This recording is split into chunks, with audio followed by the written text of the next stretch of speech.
유튜브로 읽는 박정희 전기 3권 혁명 전야. 미 CIA는 알고 있었다.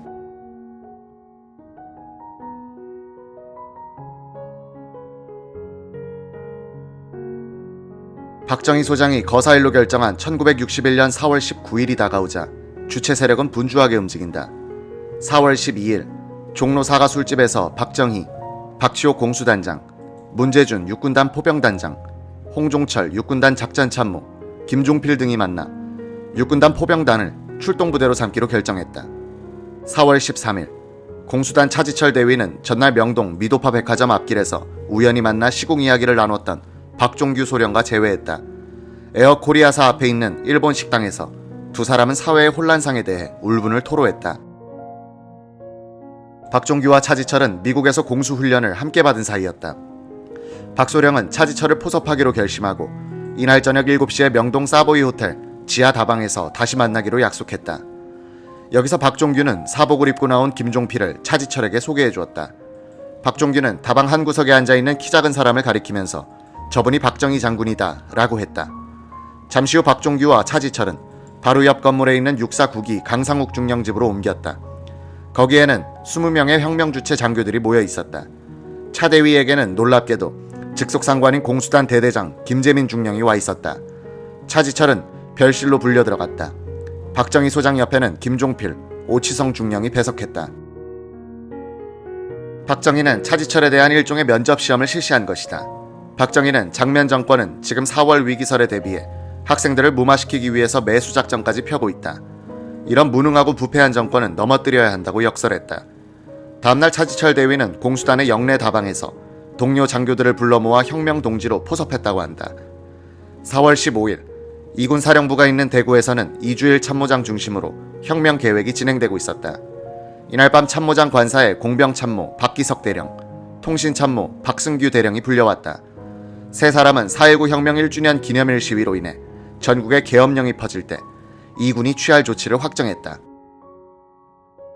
대구에 있는 3개 공병대대와 3개 통신중대를 동원해 경북도청, 경찰국, KBS 대구방송국, 도지사 관사, 대구역을 점령하기로 했다. 동시에 대구 전신전화국에 전화선을 절단하여 외부와의 통신을 두절시키기로 했다. 4월 16일 박정희의 쿠데타 계획에 반대하는 이한림 1군 사령관 예하의 참모부서에서는 작전처의 6사 8기 장교들을 중심으로 혁명 주체 조직이 형성됐다. 11명의 장교들은 이날 박용기 중령집에 모였다. 이들은 서울에서 거사가 이루어지면 군사첩보대와 235 수송중대 병력을 동원하여 이한림 장군의 숙소와 사무실을 포위하고 특공대를 편성, 그를 체포한다는 계획을 확정했다. 4월 17일 월요일인 이날 박정희는 군용기 편으로 서울로 올라왔다. 오후 명동 입구 아스토리아 호텔 객실에서 박정희는 행정반과 작전반의 대표들은 김종필, 오치성, 이석재, 박원빈, 강상욱을 만나 이틀 뒤로 다가온 거사 준비 계획에 대한 보고를 받았다. 박정희는 복잡한 계획보다는 간단하면서도 실천이 가능한 방법을 선택하라고 강조했다. 박정희는 명동 강상욱 중령집으로 옮겨 출동부대 대표들을 접견했다. 박정희는 한 사람 한 사람씩 불러내 악수를 하면서 잘해봅시다 라고 말했다. 다음날 박정희는 대구로 내려갔다. 4월 18일 박정희는 대구에서 광주 육군항공학교 교장인 이원엽 대령을 불렀다. 이 대령은 강풍이 불어 다음날 가기로 했다. 4월 19일 박정희는 2군 부사령관실에서 서울의 주체 세력 장교들은 종로 부근 은성이란 음식점을 통째로 빌려서 대기하고 있었다. 그들은 4.19 혁명 1주년 기념식이 대규모 유혈 폭동으로 발전하여 장면 정부가 계엄령을 선포하면 출동하게 되어 있는 폭동 진압부대를 그대로 쿠데타 부대로 전환시킬 준비를 하고 있었다. 모든 시나리오는 이날 대규모 시위가 벌어진다는 전제에서 출발하고 있었다. 그들은 또 김종필, 박종규가 공작한 비밀학생 조직원들이 시위를 선동해 줄 것으로 기대하고 있었다. 이날 아침에 배달된 조간신문에는 경찰은 민통계 학생들이 4.19 기념행진 때 반정부 시위를 선동할 것이라는 정보를 입수, 특별 경비 태세에 들어갔다고 보도했다.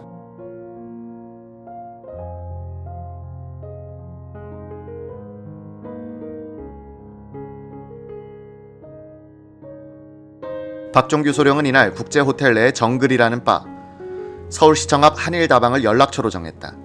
포섭한 학생들이 시위를 일으킨 뒤 박소령에게 연락을 주면 박수령은 김종필에게 보고하는 연락망을 만들었다. 이날 기념식은 화창한 봄 날씨에 약 3만 명의 인파가 모인 가운데 오전 10시부터 서울운동장 야구장에서 열렸다. 4.19 기념행사 학생준비위원회가 주최하고 윤보선 대통령, 장면 총리가 참석한 이날 행사에서 학생 대표는 선언문을 낭독했다. 민족 분열의 책임은 김일성에게만 있는 것이 아니라 모든 국민들이 가슴속에서 그 책임을 느껴야 한다. 동족 상잔을 극복할 한국적 이념을 만들어내야 한다. 경제적 자유가 없는 곳에 정치적 자유가 있을 수 없다. 우리는 미국의 잉여 농산물에 의존하는 조건부 자유를 누리고 있다. 현 정부는 정권 유지에만 급급하고 있다. 기념식을 마친 학생들은 광화문을 향해서 시가행진을 했다. 이 이상 못 살겠다. 장정권 물러가라는 구호를 외치는 학생들도 있었으나 시위 행렬은 질서 있게 행진했다. 이 군중 속에는 약 2,000명의 사복 경찰관들이 박혀 있었다. 비공개 자료 5.16 혁명 실기는 이렇게 묘사했다. 광화문에 도착한 행진 대열 속에서는 데모를 더하려는 세력과 만류하는 세력 사이에서 트러블이 발생했다. 사복 경찰관들의 물샐 틈 없는 포위 속에서 학생들의 행동은 제약됐고 봉쇄되고 말았다. 당시 정부는 4월 위기설을 극복하기 위하여 2억 환의 돈을 뿌렸다. 매수된 학생 간부들의 데모 방해는 광화문에 이르러서 눈에 띄게 나타났다.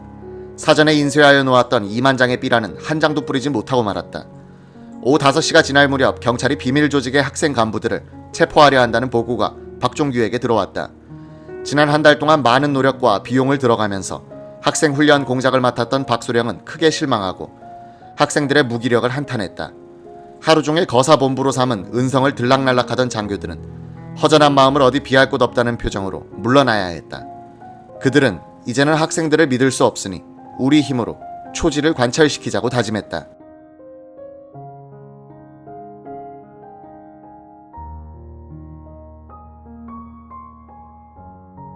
비공개 자료 5.16 혁명 실기는 4월 19일의 데모 유치 계획이 실패한 데 대하여 아주 감상적인 묘사도 하고 있다. 광화문 거리에는 낮의 긴장을 풀어주는 듯 봄비가 죽죽 내리고 있었다. 그때 이 비를 맞으면서 김종필 중령은 혼자서 밤거리를 걷고 있었다. 박종규 소령도 울분을 발산할 수 없어 광화문을 거닐고 있었다. 두 사람은 딱 마주쳤다. 두 사람의 마음을 위로해 줄 것은 술밖에 없을 것 같았다. 어느 술집으로 들어갔다. 광상적인 관현악이 귓전을 어지럽게 하는 바였다. 술은 비통에 젖은 눈물을 삼켜주었다. 내일에는 또 새로운 길이 시작될 테지. 술에 흠뻑 젖은 채 김종필은 박수령과 헤어지고 화신 쪽으로 걸어갔다. 희다방에 들어갔다. 장태화가 거기에 있었다. 장형, 정말 울고 싶은 심정이요. 울지 맙시다. 모든 것을 끝마치고 난 다음에 실컷 울어봅시다. 김종필은 동지들의 연락처 은성으로 가려고 했다. 동지들은 술로써 눈물을 마시고 있을 것이다. 지금 술 기분으로 그런 말을 하지 않는 것이 좋소. 오늘은 이대로 서로 헤어져야 합니다. 장태화가 만류했다. 두 사람은 한없이 보도를 거닐었다. 빗방울도 보도를 적시고 있었다. 한편 박정희는 이날 대구 2군 사령부에 L-19 경비행기를 대기시켜 놓고서 서울로부터 일이 터졌으니 상경하십시오 란 연락만 오기를 기다리고 있었다. 점심때는 이원엽 육군 항공학교장과 식사를 함께했다. 그는 박정희의 부름을 받고 광주에서 경비행기를 타고 대구에 온 것이다. 이 자리에서 박정희는 혁명 계획을 설명하고 거사한 사실이 방송에 보도되면 항공기로 전단을 뿌려줄 것을 요청했다. 이 자리에서 박정희는 오늘은 무사히 넘어갈 것이다. 장면 정권이 학생들을 상대로 매수, 무마 공작을 폈다고 말했다. 이날 오후 박정희는 부사령관실에서 혼자 기다렸다. 오후 3시 이주일 참모장이 박승규 통신참모, 박기석 공병참모를 데리고 방으로 들어왔다. 박정희가 말했다. 오늘은 이대로 넘어가는 모양이군. 다음 기회를 만들어 봅시다. 4월 20일 서울에서 김종필, 이석재, 길재호가 대구로 내려왔다. 박정희는 이들에게 폭동 진압 계획에 편승하려는 소극적 계획을 수정해 적극적인 계획으로 돌려라 라고 지시했다고 한다. 박정희 소장은 또 병력 동원 계획도 재정비하고 출동부대 지휘관들로 하여금 지형 정찰을 해두도록 하라고 지시했다. 다음 거사일은 5월 12일로 잠정 결정했다. 김종필은 다음날 형 김종락의 약수동 집에서 행정반, 작전반, 연석회의를 소집했다. 4월 23일에는 육관구 사령부 작전참모이자 쿠데타 작전반장인 박원빈 중령 집에 작전반원들이 모였다. 여기서 거사 출동부대를 서울로 진입시키는 방안이 논의됐다. 육관구 사령부가 먼저 예하 부대와 배속 부대에 대해서 비상훈련을 실시한다는 계획을 통보해 두기로 했다. 그렇게 해놓고 12일에 비상을 걸면 야간 비상훈련을 가장한 출동이 가능해질 것이다. 1단계 비상훈련은 5월 4일부터 10일까지 부대 내에서 자체적으로 실시한다. 2단계 훈련 계획은 5월 11일부터 30일 사이에 날을 잡아 실시하는데 육관구 사령부에서 불시에 비상을 걸면 각 부대는 출동 차량에 기름을 넣고 출동 병력을 차량에 승차시킨 다음 명령을 기다린다는 것이다.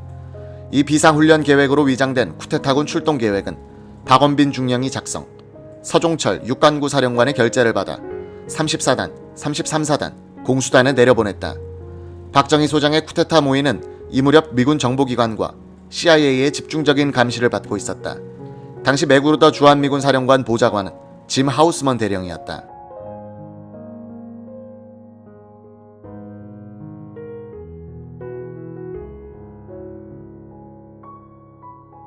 국군의 창설 때부터 관여해온 하우스먼은 한국군 수뇌부와 장면 총리로부터 신임을 받고 있었다. 장면 총리는 그에게 군사 관계에 자문을 해달라고 부탁했다.